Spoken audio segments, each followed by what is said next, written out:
Ang wastong nutrisyon ay may mahalagang papel sa paglaki at pag-unlad ng bawat bata.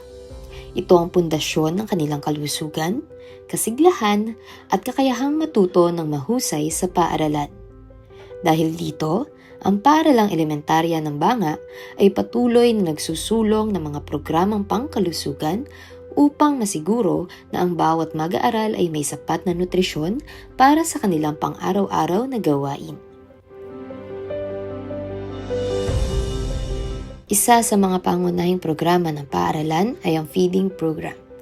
Layunin nitong tugunan ang malnutrisyon sa hanay ng mga mag-aaral sa pamamagitan ng pagbibigay ng masustansyang pagkain sa mga batang nangangailangan.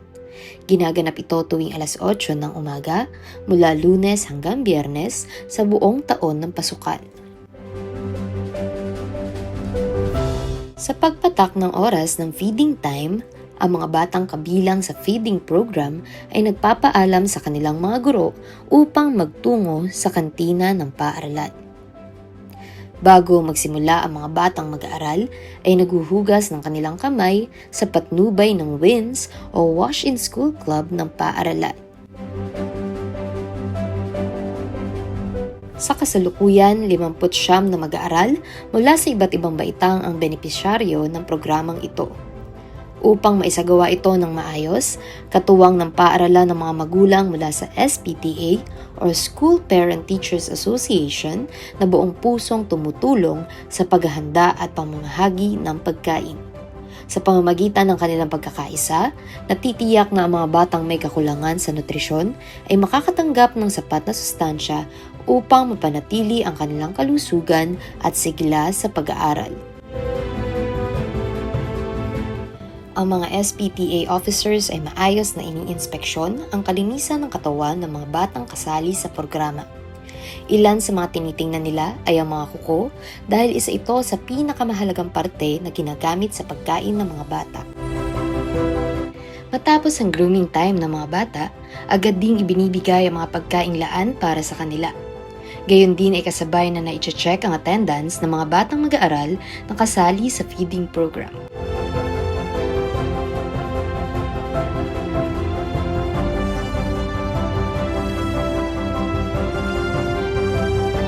Matapos mabigyan ng lahat ng mag-aaral, bilang pasasalamat sa biyayang ipinagkaloob, ang mga bata ay taimtim na nagdarasal para sa biyayang pagkain na kanilang tinanggap.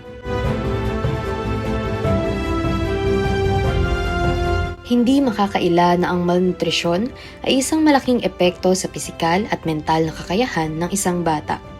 Ang mga batang kulang sa nutrisyon ay mas madaling dapuan ng sakit, mahina ang resistensya, at may mababang antas ng konsentrasyon sa klase. Kaya naman, sa tulong ng feeding program ng paaralang elementarya ng Banga, nabibigyan ng pagkakataon ng mga mag-aaral na magkaroon ng mas maayos na nutrisyon na siyang makakatulong sa kanilang mas magandang kinabukasan.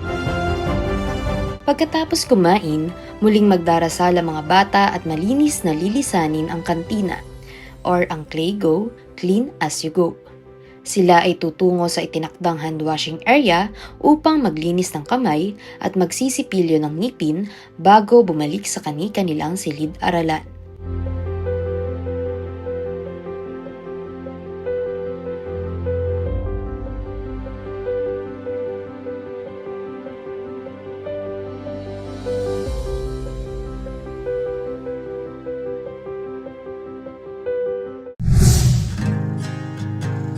Ang programang ito ay isang patunay ng malasakit at pagkakaisa ng paaralan, guro at magulang sa paghubog ng malusog at masiglang kabataan.